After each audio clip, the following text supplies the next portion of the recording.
Cybertruck. And we got on Bloomberg, Sandy Munro talking about that Ram, talking about his experience with the Cybertruck. Because look, I think the Cybertruck is bigger than just how many cars they sell in 2024. This is a way bigger story than that. Let me just turn this, whatever this thing is, off. But let's have a listen to Sandy Munro. Let me know if the audio's coming in clear. And let's hear his thoughts. What's the conclusion that you draw on the pricing that Tesla released? Well, I got a chance to drive the Beast, and that was the vehicle that they gave me to fool around with. It definitely, well, it's wicked fast. It's unbelievably comfortable. I would put it in with other $100,000 vehicles. Now, I don't know the other two products at all because I didn't really get a chance to test those. But the one that I had, the Cybertruck Beast, definitely is quick. That'll scare the daylights out of most people. And if you've got it, there's a video of the Cybertruck and a Porsche 911 taking off from the line and doing a quarter mile. And the Tesla wins, but it's towing another 911. How crazy was that, by the way, when Tesla won by towing the car that it's racing against? That's actually insane. It beat the 911, towing a 911. It's fast. It's extremely fast. It's very. Hey, Sandy. Yeah. Sandy, I called you at the top of the show the Teardown Titan. I just want to explain to our audience, you're principally an automotive engineer, right? And you kind of rose to prominence because you take new vehicles, tear them apart right down to the individual nuts and bolts, and assess what they're made of, assess their efficiency. You have been in the factory, and I wanted to ask you, based on the design of this vehicle and what you saw down in Austin Giga, how many do you think they're going to be able to build initially this year or the remainder of this year, next year? That is the question that everyone has. So I'm going to ask in the chat while Sandy answers this. How many cars in 2024 will Tesla be able to build of the Cybertruck? I say build because I'm assuming they're going to sell every single one that they're able to build because they're so supply constrained at the moment. Throw your guess in the chat. I saw T. Nelly said 20,000. That's kind of a tough question because there's a lot that determines whether or not you're going to be able to push out those products. A lot of it has to do with the supply chain, and there's a lot of things that kind of push you in different directions as far as launch is concerned. What I saw was running at 60 jumps per hour, and that's kind of normal. The rest of the factories that I've seen, the rest of the Tesla factories are running at 42, 43 seconds per cycle or per station. That's fast. That's really fast. So if they could keep that momentum up, in 12 months, they should be able to do easily 250. It depends on how many, how many shifts you've got and whatnot, but they should easily be able to do 250,000 a year at that rate. So 200, and he says easily, right? So he prefaces it a little bit qualifies it a little bit, I should say, by saying easily be able to do a run rate of 250K a year by the end of the year. And if you look at the comments, Rich is saying 123,000, 175,000.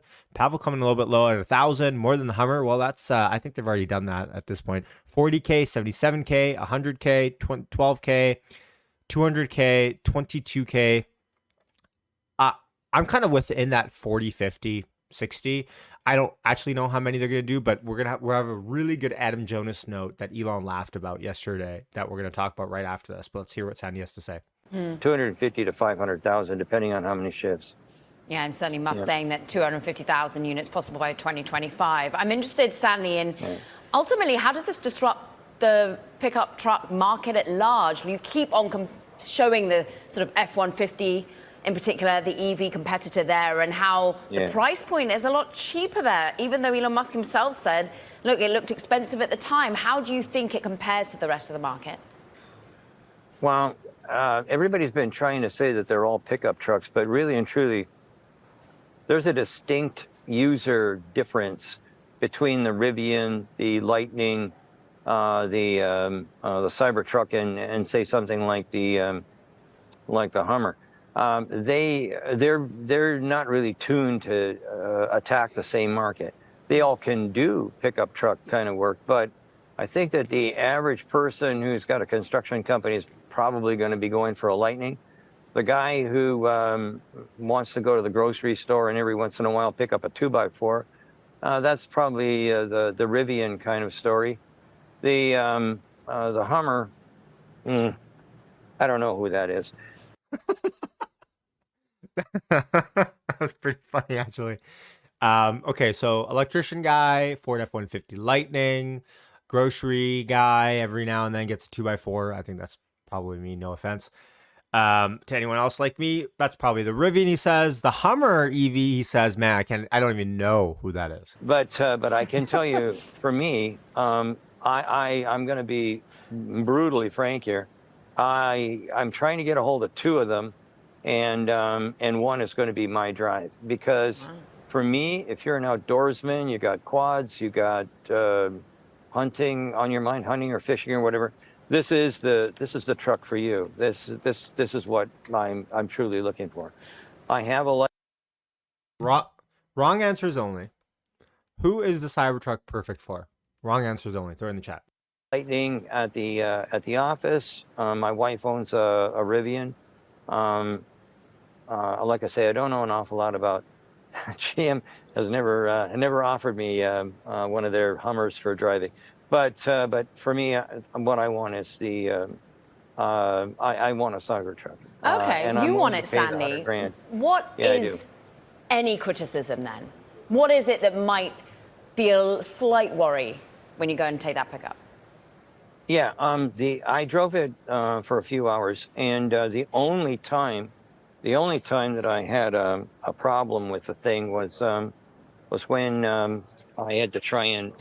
Where the heck am I? We can still hear you. Don't worry. Leave it. Okay, yeah, you're good, Sandy. Keep going. Yeah. So, anyways, the only thing that I had that was an issue was when I was going up, and I took it into a parking garage, and that scared the living lights out of me, because it's a very big vehicle, and it was very difficult for me to determine where the corners of the car are, and I really didn't want to smash.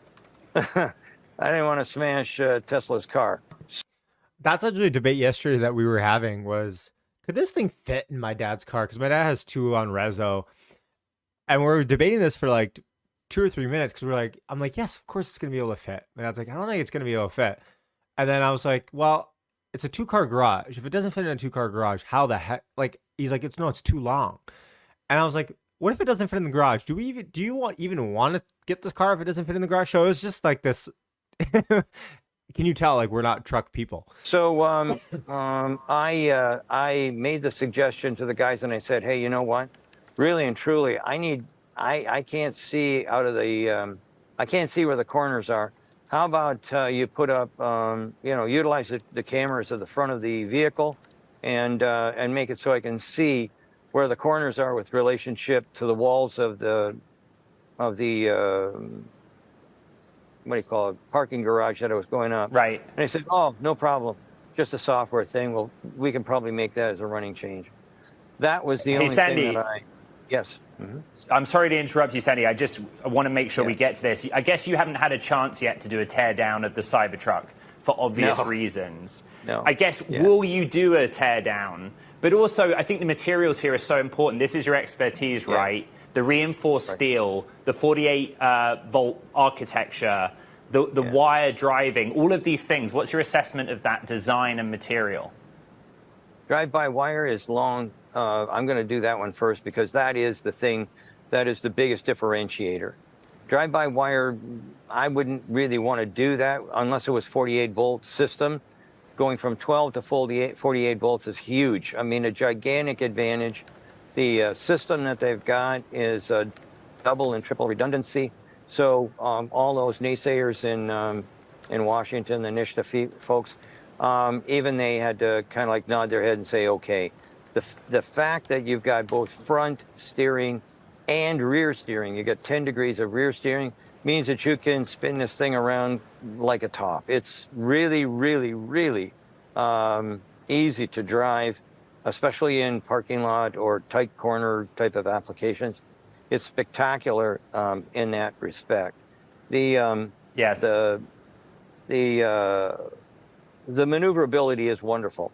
The fact that I've got the ability now to have lock-to-lock at 320 degrees means that I never have to take my hands off the steering wheel. It's basically 320 degrees. You're never going in a complete circle.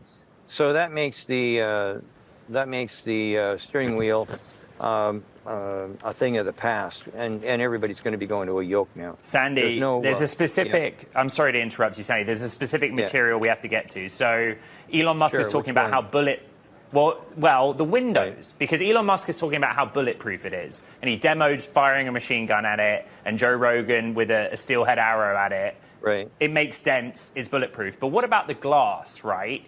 I saw Franz do a demo of the window. It didn't smash this time. Baseball. No, but it was what a did baseball, they tell you about? Not a shot. Well, put. exactly. Yeah. I made that observation on X because last time it was a metal ball bearing. This time it was a baseball. But here's my point and my question to conclude. What did they tell you there on site that they failed to mention during the presentation? Because they didn't talk about the range extender during the presentation, and they didn't confirm if the glass is bulletproof too. Okay, so the glass being bulletproof, the glass that's in the normal vehicle, I'm pretty sure is going to be a good tempered glass, and yeah, you could throw rocks or snowballs or something like that at it, but an iron ball or a bullet, not so much. The thing is, though, you can buy glass that is bulletproof, and you can put it in. It adds an awful lot of extra weight and a huge amount of cost. Let's get back to the steel. The stainless steel that they're using is a 300 series stainless steel. For those folks that are into technology, it's austenitic, and which means that it's non-magnetic, and it's quite a bit tougher, and everything does break down eventually, but it would be classified as a true stainless steel. The thing that makes it even more impressive or important is that when they cold form it, they move it from austenite to martensite. That probably doesn't mean anything to most people, but if you know anything about material science, a martensitic structure means that you're moving into something that's really hard. Yeah. So normal steel is not even measured on a Rockwell C scale, but the body structure, the body panels, the reason that they can contain bullets of multiple calibers and right. quite frankly multiple velocities, the reason that it can do that is because it's martensitic. And martensite is pretty dramatic. You can't believe how tough that is. Yeah. And so that's kind of like what's happening. So the steel comes in relatively strong. Then it goes through cold forming, which basically strengthens it even more. Then it goes into one more little, like the air bending and whatnot that they do for some of those linear lines, like you're showing it right now. Yeah. You've got that line that goes straight across the vehicle. That is, sorry, I just said the media loves that video, don't they? absolutely something that makes it a whole lot stronger. So anytime you can put a bend or a wrinkle in a piece of sheet metal, that's great. I had no idea how they were doing that, but I did get a chance to. I did have a chance to look at the assembly line. I saw the machines that are manufacturing. It's a Trump machine. It's actually, I mean, it's quite simple, a lot simpler than I thought. So yeah, it's really well engineered. Okay, well, it's always great to get Sandy's thoughts. I think at the end of the day, what matters is there enough demand for Tesla supply?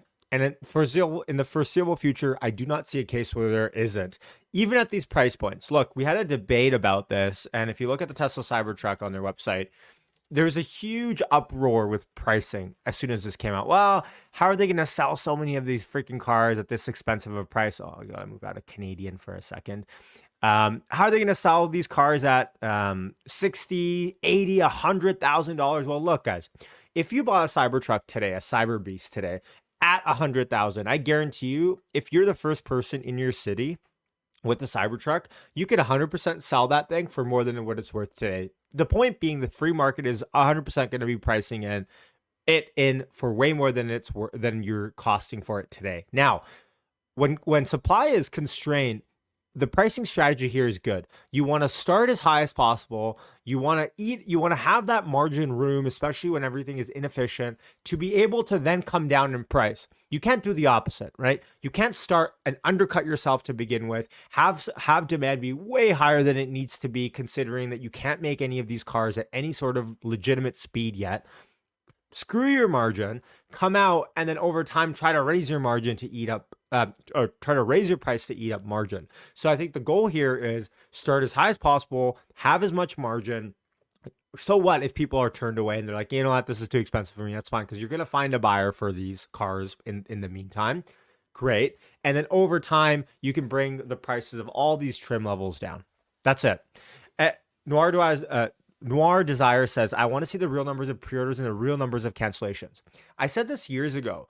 Everyone talks about 2 million cars in reservations, 1.5 million, and that's great. I think it's important to highlight how popular this car is. But there are some people saying, well, 75% of people that have reserved this car are going to close on it. No way. I've always said it's going to be below 50%. In fact, it's probably closer. It's way under 50%, maybe a half of that. So, but that's fine. Tesla is not in a point right now where they can't find a buyer for these cars. It's 100% production limited for the time being. Of course, those numbers will